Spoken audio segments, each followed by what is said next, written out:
Hello everyone, what's up in the immigration world? Let's first talk about coronavirus and travel restrictions to Canada. As you are aware, the government of Canada put some restrictions in travel to Canada in mid-March because of the spread of coronavirus in Canada. And that means that other than permanent residents of Canada or citizens of Canada, other people may not travel to Canada unless for essential reasons. However, the government decided to ease up those travel restrictions for close family members of permanent residents of Canada and citizens of Canada. By close family members, we are referring to the spouse, common law partner, parents, and parents of your spouse or common law partner, step-parents or step-parents of your common law partner or spouse, your dependent children, meaning children who are under 22 years old and they are not married, or if they are over 22 years old, then they are dependent to you because of a mental health or physical health disability. Also, grandchildren included in this. On top of that, if a minor child in Canada has a custodian and his or her parents are away, then that custodian may travel to Canada. Remember that if you are a student in Canada, international student, or a foreign worker, unfortunately your close family members cannot travel to Canada. These restrictions are removed only for permanent residents of Canada or citizens of Canada whose close family members want to travel to Canada. Obviously, those close family members need to hold required documents like a temporary resident visa or an ETA or whatever they require to travel to Canada. When they travel to Canada, upon entry, they need to report the location that they are going to self-isolate, and they need to self-isolate for 14 days. They also need to show that all necessary arrangements like food and drinks are provided for them and they have no issues in self-isolating. If they intend to travel to Canada for less than 14 days, unfortunately, this exemption does not apply to them, and they need to come only if their travel to Canada is considered an essential travel. The second piece of news comes from British Columbia.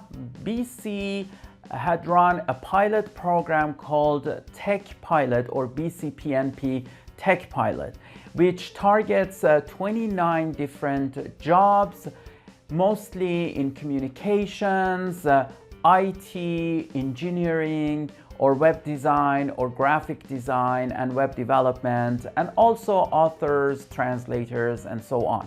Of course, if you want to see the complete list, you can refer to the link that I have provided below this video. The government of British Columbia found that this program is very successful, so they have decided to extend it for another year. So the BC PNP Tech Pilot will be available to candidates for another 12 months.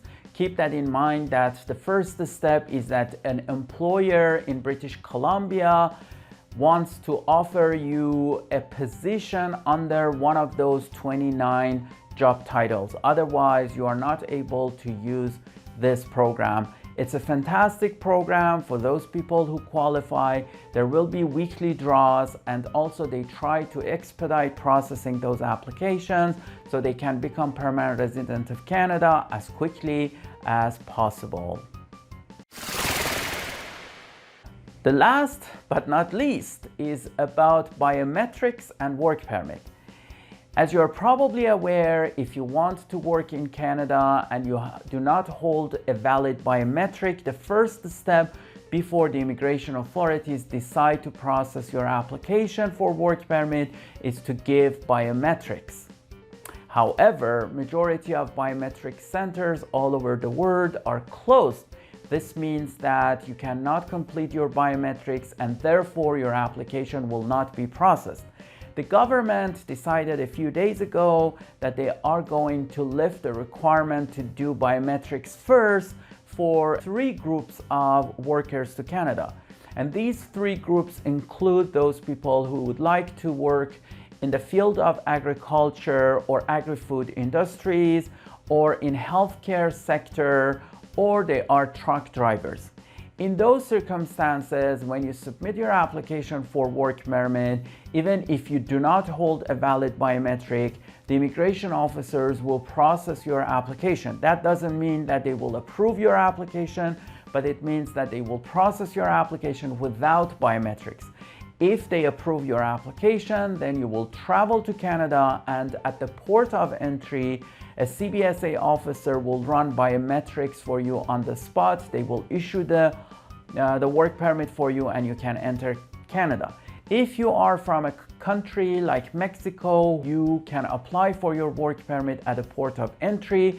So if your application is in one of those fields, then you may travel to Canada, and when you reach Canada, then you can apply for work permit and do your biometrics on the spot at a port of entry. However, keep that in mind that because of travel restrictions, the airlines may refuse to actually let you board the plane and come to Canada. So in those situations, you may end up applying online, but then come to Canada at the port of entry like others, collect your work permit, do your biometrics.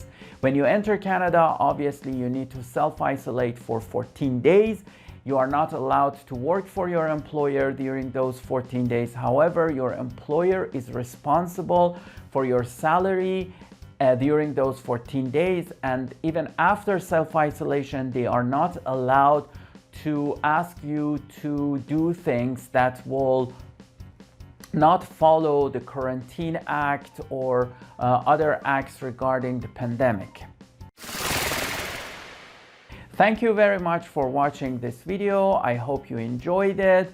Please like this video, subscribe to our channel, make sure that you are notified about our updates.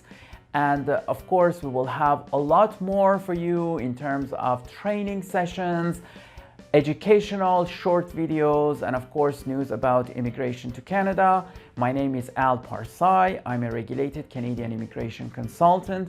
I teach immigration consulting at Ashton College, and I'm the author of the bestseller book in immigration to Canada called 88 Tips on Immigration to Canada. See you soon.